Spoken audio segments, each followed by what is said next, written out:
hours and hours on end, which I do plan on doing again, by the way. No, seriously. So much happened, and I was getting to a point in the rambles where I pretty much talked about everything that happened, and then nothing happened because I was like still trying to ramble, but nothing. There's not much happening in the ramble per se. There needs to be stuff happening before the ramble in my life, so I can ramble about it. So that's what happened. I lived, and boy, oh boy,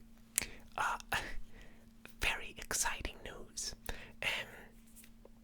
Maybe if you remember, years back when I talked about the work of Iain McGilchrist. Hang on, I'm gonna put this I'm gonna move this a bit. Way better. Okay, so I talked about the work of Dr. Iain McGilchrist, which I love very much. Now, I didn't travel in a long time, and when I mean travel, I mean like go on a plane or a train far off into the distance, not like in a lake beside your house or something. I wanted to travel.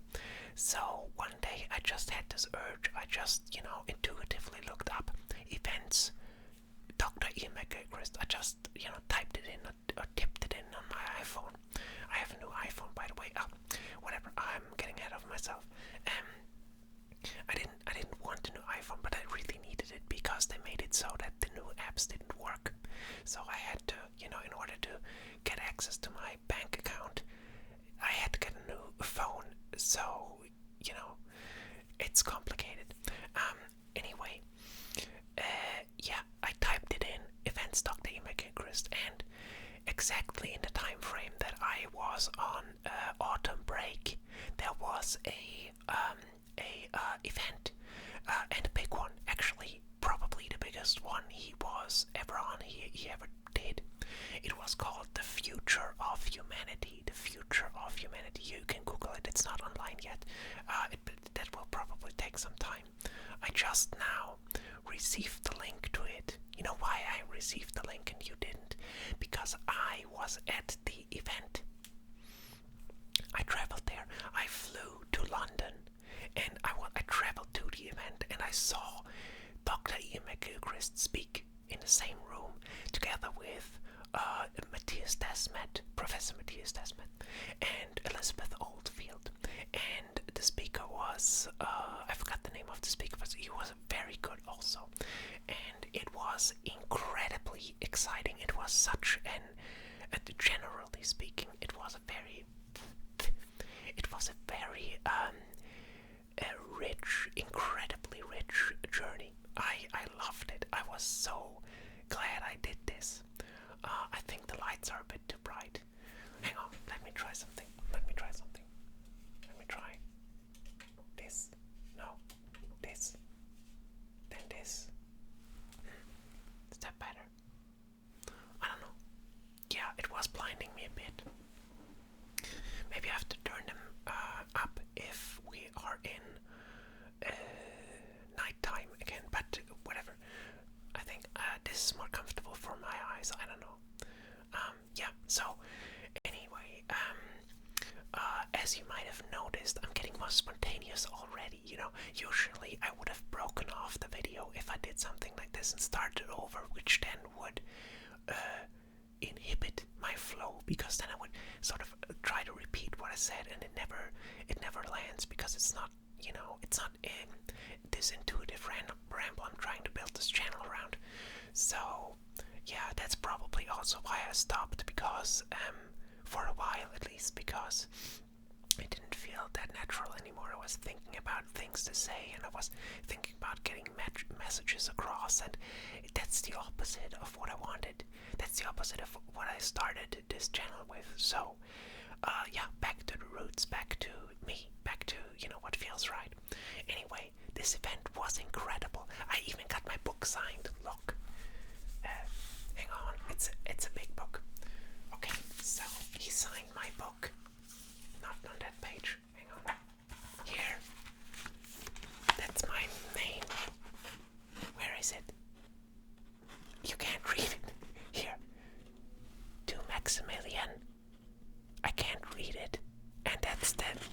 his signature. I can't read the middle part, but that's okay. So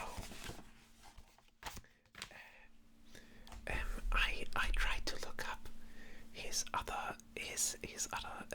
I don't know what do you call it, his signatures, his signature books, so I could find out what he wrote. But whatever, it doesn't matter. I mean, maybe it does. I should try to find it out. Maybe someone of you can decipher it. Go back in the video and pause it, and do a detective thing. Anyway, I was really excited to meet him. In fact, I was a bit too excited. It was a bit awkward. I was a bit starstruck, and that's sort of weird because we talked about throughout the entire event. It went deep. It went like, how do you overcome the ego, and not like overcome it in it's bad, defeat it, forget about it. Of course, we sort of need it, and we're all a bit different, but we should connect in the things that don't make us different, if that makes sense. It made sense in the event. I have to rewatch it. It doesn't. I can't explain it that well yet, but I felt infused with that. It's what I was struck immediately was what a big difference it makes if the person is actually in the room, if the speaker isn't just a two-dimensional thingy on the screen like I am right now, but in the same room. I mean, this isn't bad. This is also a sort of connection, but it's just more. I talked about my mother with this after I got back, and we talked about my journey, and I said, when you're in the room and you feel the emotions, you can tell that the speaker gets emotional at a certain part, and you can tell it strikes a chord, and everyone else is getting emotional, and then you're getting emotional, and it's like this one, sort of, you're connected in a different way. So that was striking to me. That was very beautiful to experience.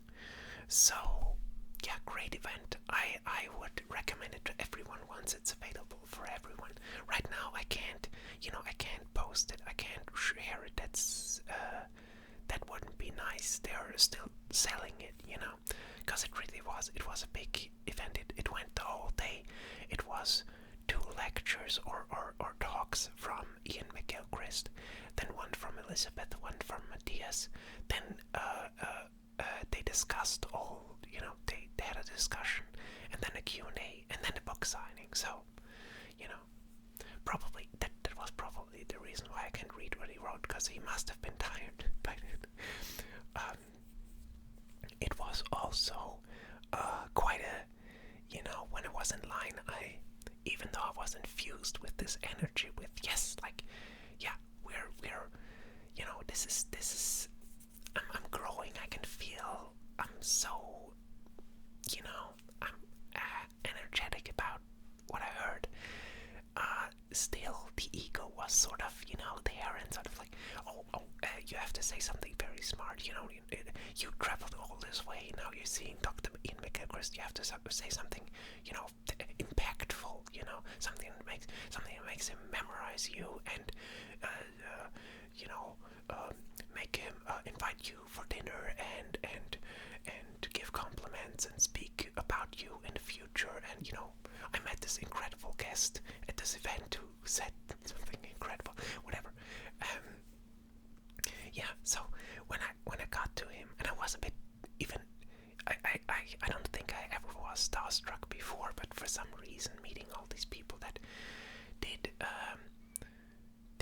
their voice meant a lot throughout the years, or the pandemic, or they helped and are still, I mean, what can I say, that they resonate deeply. So it was weird sort of making that jump from this two-dimensional screen image I had and all the fantasies I had about them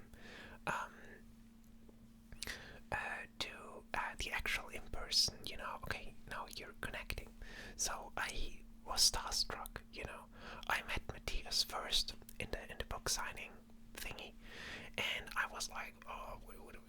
say, terrific talk, and I told him that, well, his voice meant a lot during the pandemic to me, and I think you should listen to it. I don't want to preach, and I think he's misrepresented in a few media outlets, but that's normal by now. So anyway, I got Mathias was fine, I could sort of handle that. But then I felt I was getting nervous, I saw all these books, and I knew I bought Mathias's book, but I didn't have that much money, London is pretty fucking expensive. I mean, the apartment was $1,000 for 12 square meters, that's insane, and thankfully my dad helped me out with that, because otherwise I couldn't have found something that was so close to the venue and so close. I was in Hyde Park. I mean, I have so many photos. Maybe I'm gonna do a little travel thingy where I just show photos, and that's a good idea. Where I just show photos and whisper to where I was and what I did and stuff, more in-depth journey travel log or whatever. Anyway, where was I? Oh yeah, very expensive journey, and so I didn't have that much money to spend on that day, and I knew I wanted to buy Mathias's book, but I didn't know Elizabeth also wrote a book, and I didn't know the presenter, that sort of the moderator, also wrote books. So all these books were lying there, and I kind of felt, I sort of want to be nice and buy them, and but I didn't calculate that for that, so I sort of went by and waited for Iain at the big moment, thinking about what I could say, and I overthought it, and so I got there, and I put my two books, because that's a two volume, that's actually only one, but he only signed one, so I already felt a bit weird, like, what I do with it. Okay, that's fine. So I put it there, and again, I didn't think about, I thought of a compliment very quickly, and it's weird, all these very beautiful words were in my head beforehand, what a moving event, it resonated, it all of this stuff, and in the moment, it just, I just said, oh, great event, great, but it was, that's not a lie. So, anyway, then he said thanks, and, what's your name? Because I sort of waited, I didn't know what's gonna happen, and then he asked for my name, and I gave the full name, because Mathias did sign my full name. I don't have it with me right now, but he did sign my full name. So I thought, Ian's gonna do the same, that's probably, I never was at a book signing, I don't know how this works, so I thought, I'll give him, my name too, my full name, and I'm gonna spell my last name, because it's complicated for someone not speaking German, so I pronounced my last name, and he was like, what's Maximilian with 2 L, because my last name has 2 T's, and he misunderstood, and so, no, 1 L, and he wrote Maximilian and stuff, and then there was sort of like he handed the book back and an awkward pause, and then I thought, this is the time for my big compliment, and I said, well, thank you for, specifically I said, I don't know if you know this actually, I don't know if I ever rambled about this, but I was diagnosed with Asperger's, so I guess, I don't know, if you want to unsubscribe, I guess that's the moment to do so, so I felt, and this is true since coming across this work, I have a different sort of angle on things. Things are presented in a little new light to me, you know what I mean? It's like, I find it difficult to put into words, and well, that was exactly what happened in that moment. I was like, I said something that I sort of vaguely thought about earlier, or more or less, I think I plotted it out, to be honest, what to say, and I said, ever since I discovered your work, no, I beg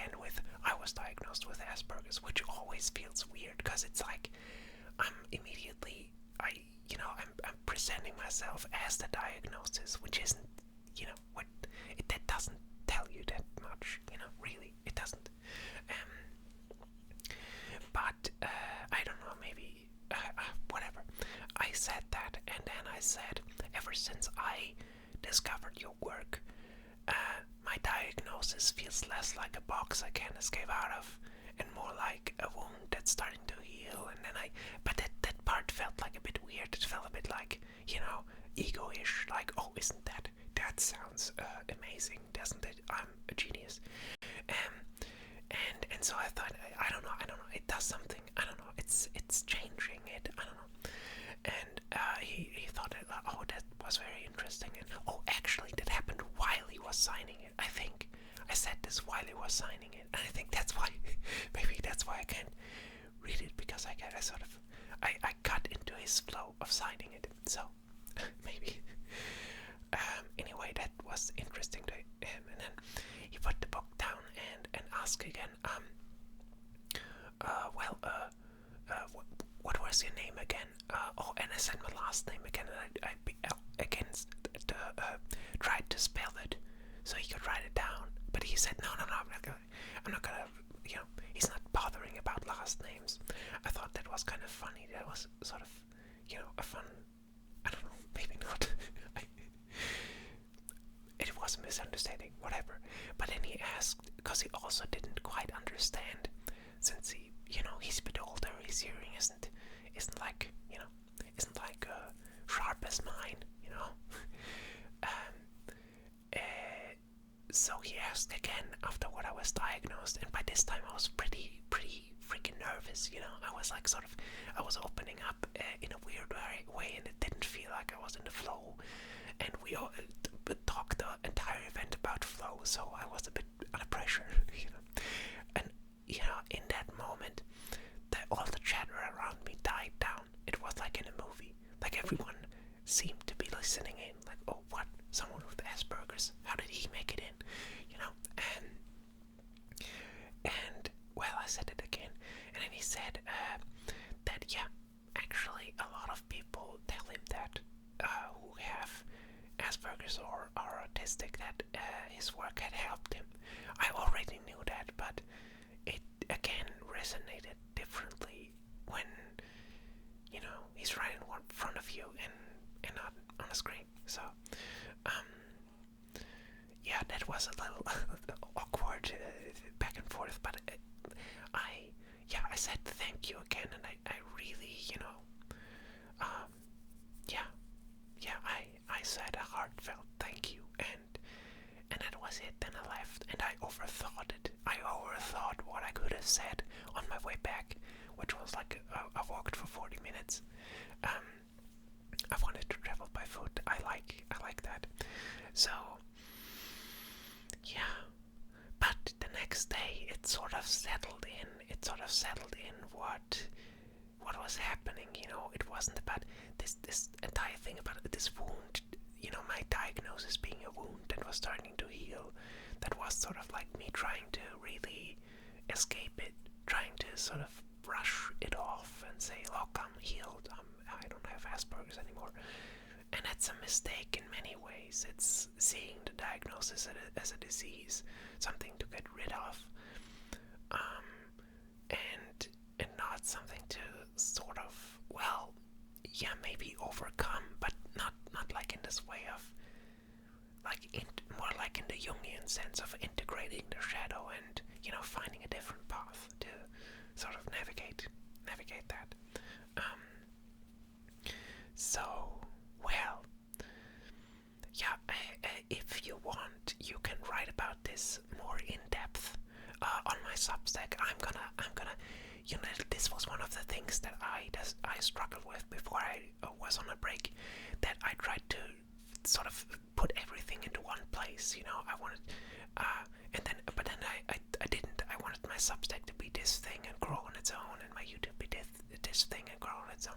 And now I'm just gonna put it all together, and you can pick and choose. So I have 3 Substacks. I opened 2 new ones today, so there's not a lot on there yet, but one Substack is just, my thoughts as they bubble up, but not in a, it's a different voice.